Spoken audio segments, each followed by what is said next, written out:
hospital is lying to the public about mutilating and sterilizing these kids. We no longer become doctors if we don't expose that. He made headlines after exposing the hospital where he worked for continuing to operate on preteen. Were you surprised that you were charged for violating HIPAA when you went to such great pain to make sure you did not? What better way to discourage a whistleblower from coming out than to drag me through this? I'm not even a physician, and I'm telling you, I'm right, they're wrong.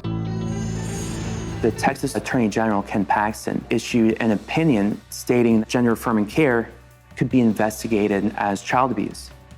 So in response to that, Texas Children's Hospital issued a statement publicly, unequivocally stating they were going to shut down their transgender program. But it was very soon after that, people would tell me about how they were implanting these puberty-blocking devices into 11, 12, 13-year-old kids. It was something that I knew I had to do something about, because if people knew I had the ability to make a change, then I could never forgive myself. The date I was graduating was June 23rd. It was a Friday morning, and I was in my apartment. All of a sudden, I get an aggressive, unexpected knock on the door. Standing outside are two federal agents. They say they're with Health and Human Services and that they're investigating a case regarding medical records. It's one of those moments where time just stops.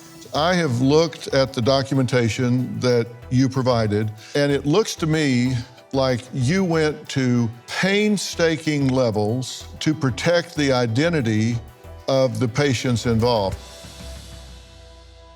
Well, tonight, the good doctor is back, and he's since been charged with 4 felonies. By being a whistleblower, they claim he violated HIPAA. Now, he's not the only medical professional we spoke to who had grave concerns about what is happening to children behind closed doors. We spoke to a caseworker who happens to also be a queer woman married to a trans man. Here's what she had to say. When Jamie Reed worked as a caseworker at the Transgender Center at St. Louis Children's Hospital, she thought she was saving trans kids' lives. What changed your mind? We started to see patients who were experiencing very significant medical harms. The patient said, I'm bleeding, I've bled through the pad, I've bled through my blue jeans, I've bled through the towel that I have wrapped around my waist, and I have soaked the sheets on the bed I'm sitting on. They had to basically try to suture back together their entire vaginal canal.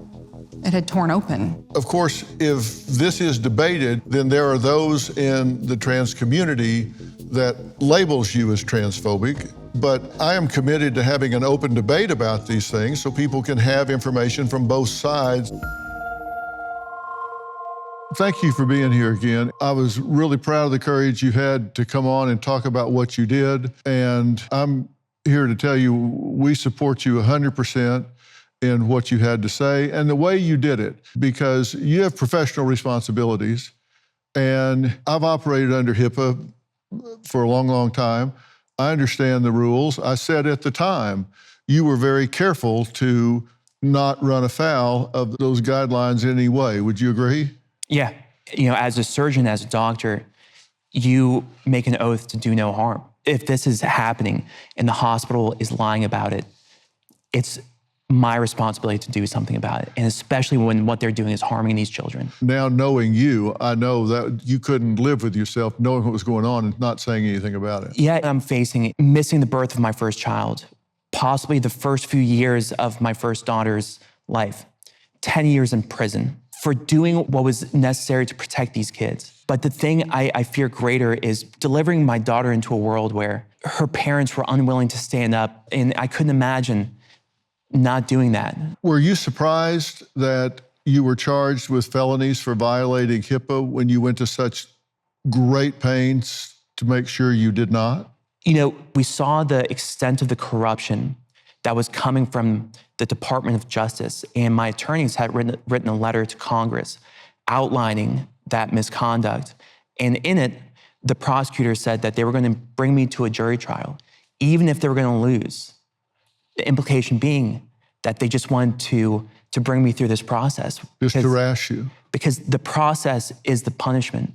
Because we've lost everything. All of our savings, all of our investments, our retirement, everything. And Any other whistleblower, if they're thinking about coming forward, they know those are the stakes. So what better way to discourage those people from coming out than to drag me through this? Do you think they know that you didn't violate HIPAA? I can't get into the indictment specifically, but there was a degree of vindication after I read it for the first time, because what they're alleging is so divorced from reality of the truth that there's no way possible that the FBI can be so incompetent to get the facts so wrong. And the whole point is just to throw a bunch of things, on the paper to bring me through this process. Well, that's prosecutorial abuse, to try and intimidate you and others from coming forward. Yeah, it's scary. It's very, very scary that a doctor cannot practice medicine if they violate that oath, if they work in a hospital where the hospital is lying to the public about manipulating, mutilating, and sterilizing these kids, that we no longer become doctors if we don't expose that, if we don't do something about that. Yeah, absolutely. Now, your wife, Andrea, is here, and she's pregnant. What has this been like for you? Well, Dr. Phil, it's been devastating to our family, both financially and emotionally. I wake up every morning until I go to bed at night thinking about the fact that my husband, because of this federal indictment, may not be there when our daughter is born, may not be there for the first part of her life. But as bad as that is, it's truly a privilege to take on this fight, because I truly believe that people like Eitan being so courageous and standing up for the truth and standing up for the kids that are being mutilated and sterilized is the only way that we're going to get this practice to stop. By the way, you do have a career. I'm a federal prosecutor myself, and I have the same title as the person coming after my husband. Yeah, isn't that interesting? The level of corruption in this case is unimaginable. I would hope that if I had done even an ounce of the actions that this prosecutor has taken, that not only would I be fired, but my law license would be revoked. Yeah. They had threatened her as one of the first things. It's true. Threatened your career? Yes, because when the agents came to our house in June of 2023, I told my husband of his constitutional right to ask for an attorney. And as a result, the prosecutors threatened to tell the background investigators who were doing my background for my security clearance that I'd interfered in a federal investigation, for telling him that he could exercise his constitutional right to an attorney. We're going to talk more about that. 2020, NHS England commissioned Dr. Hilary Cass to examine the state of services for children questioning their gender. This review strikes hard and strikes sure at an area of public policy where fashionable cultural values have overtaken evidence, safety, and biological reality. In 2022, more than 5,000 children and young people were referred to gender identity clinics. This exponential increase in demand was driven by a myth. This myth was that the answer to their questions was inevitably to change gender. This near uniform prescription was imposed on children and young people with complex needs. Since NHS England commissioned the review in 2020, they have recommended how to design a fundamentally different service that better serves the needs of children. Now, Dr. Lior Shapir is a fellow at the Manhattan Institute, where he focuses on the research behind gender in society and pediatric gender medicine. What was your first reaction to Dr. Himes' charges? Shock and not shock. Shock because they are trying to send him to prison for doing little else than trying to protect the health of children and expose malpractice in his own profession. But not shock, Dr. Phil, because the truth is that this issue has been heavily politicized in the United States. The Democratic Party at the state and federal level is aggressively in support of these procedures for kids. It will not tolerate any disagreement or even skepticism. In stark contrast to health authorities abroad that have looked at the evidence and have decided to change course in recent years. I think it's a really bad path that we're going down here. And I wrote the book, We've Got Issues. And in there, I said the American Medical Association, the American Psychiatric Association, the Endocrine Group, American Academy of Pediatrics, every major medical association supports this. And I said, I'm not even a physician, and I'm telling you I'm right, they're wrong. The American Medical Association is behind this. Of course, that's the same one that at one point in time recommended smoking to handle your anxiety, so they don't always get it right, let's face it. But I think they've just caved to the political agenda, the tyranny of the fringe coming in, threatening to just give them all kinds of harassment and trouble if they dare speak the truth. But is there any empirical evidence that suggests that they can say with confidence that there is not long-term problems with this? And how can they speak that this is the thing to do if they don't have that? It's a great question. I think the definitive answer to that question came out a few months ago from the UK in the form of a 400-page report. And it's known as the Cass Review. And as part of that review, Dr. Cass and her team also commissioned 7 new systematic reviews of evidence and of medical guideline quality. And those systematic reviews came back with the exact same conclusion as every other systematic review that has been done on this issue to date, that puberty blockers, cross-sex hormones, surgeries, the evidence that these interventions in minors